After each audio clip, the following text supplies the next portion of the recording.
case I need to do that later. Hey. So I was heard it's pronounced Batres. Batres. Batres. My name is Mark Batres. My name is Mark Batres. You killed my father. Compared to die. Mark Batres, who outside of your home have you spoken to the most during this pandemic? Outside my house, in OCR, it's been you, surprisingly. Okay. And then,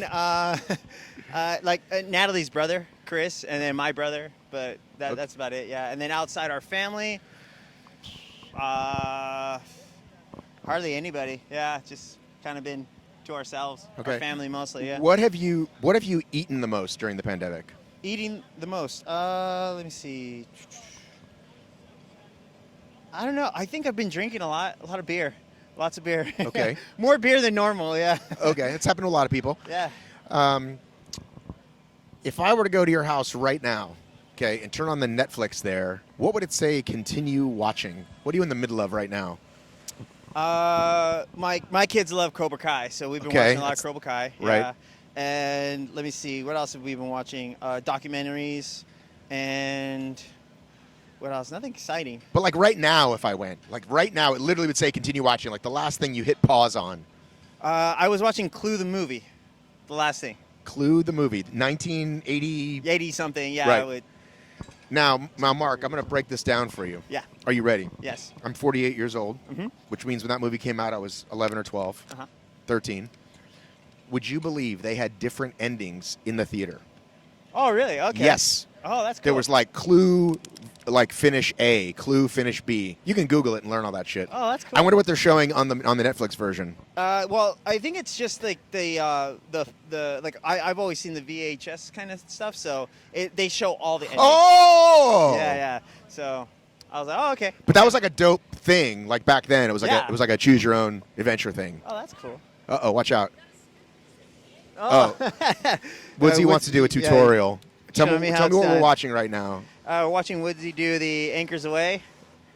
And, he's skipping them. Well, you could do that. That's the first time you've ever done it. Oh, he failed. He But- failed. But We listen, have it's the failed. first time ever. The next time you do it, you'll skip it. Yeah. So was this wasn't your first Savage, was it? This was my first Savage. Yeah. So it was really fun. It was exciting. Right. Yeah. Well, I listened to you on the Running Public. Mm-hmm. That was a good episode. I learned a lot about you. I like those guys.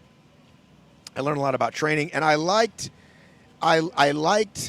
that you talked a lot about the mental piece. That the difference, it's really can be like all the training in the world, and it can come down to confidence and how you feel and what makes the difference between winners and losers. Like that's fascinating to me. Yeah. I think for me, what I was trying to get at was the fact that my mentality going into races was more on the lines of I can't wait to go out there and win, where I had this mentality where it's like, oh, I have to win. Like I've been training so hard. It's like there's no other outcome. But the reality is you have to think to yourself that you're going to have to hurt. You're going to have to run hard, and that's just what it is. So if you're not planning on hurting, you're not going to win. But what if? How long does it take someone to learn how to hurt, how to play with that red line? Because I certainly don't. Like I go hard and die, Yeah. or I finish and go fuck. I left some out there. It's super hard. Right, and that's what training's for. It's like that's where you get the confidence in training. I like to say it's about your fitness, right? That drives your confidence, and that will lead to better performances. So your fitness drives your confidence drives performance, and that's kind of how I train my athletes. You're like a super good coach. I like to think so. I hope so. I try to just give all my athletes the life lessons that I've learned over the years, and just kind of say hey, here's a shortcut to success.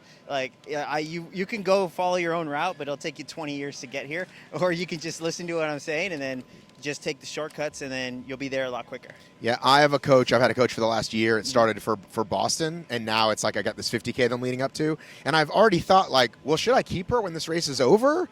Or should I wait till I sign up for something else? Because I just like having it. Yeah. I just like having it. It's not just, people say the accountability, but I've had 5 coaches that I've just quit because I never did it. Right. But it's the overall. I text her my Stravas. It just feels good, Yeah. I mean, having a coach is really great because you have someone that's on your side that's kind of like looking for your best interest. Like I hate it when like I hear about coaches that like tell their athletes like, oh, you just didn't have it or you didn't do good or whatever, and I'm like, dude, it running is cyclical. Sometimes you feel good, sometimes you don't. There's good performances, there's bad performances, but you want a coach that's a cheerleader for you. That Right. tells you like, hey, you're doing great, you're on the right path, and you got to keep working hard. And that positivity turns out in your workouts and in your racing. And if you have some negative coaches, it's like, oh God, it's like you need to get away from that toxicity and go on to a coach that's really good for you. Yeah. Do you know the toxicity of our city? Do you know that? Yes. How does System of a Down. How does it go? Toxicity of our city, of our city. Karaoke. Are you a karaoke like jam? I actually do okay at karaoke. I have a lot of fun, but I rarely ever do it. You're right. Who would be your go-to? Which call it? I usually do like Red Hot Chili Peppers, and Which song? So. This is gonna kill my audio. By the way, sorry about that. It's Yeah. okay. I don't know. I just mix it up. So, Okay. yeah. You flew cross country. Yeah. To make this happen. Yep. Was it worth it? Yes, it was. Yeah, it was a lot of fun. Yeah, I had a good time.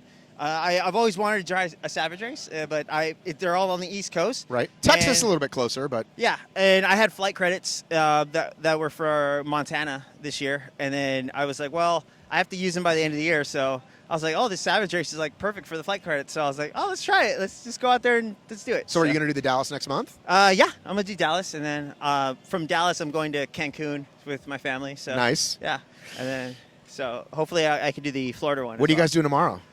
Tomorrow, we're just gonna drive up to like Asheville and just kind of chill out, drink some beers, have fun, and then go home. All right. Good to see you, buddy. Yeah, you too. See you in 2021.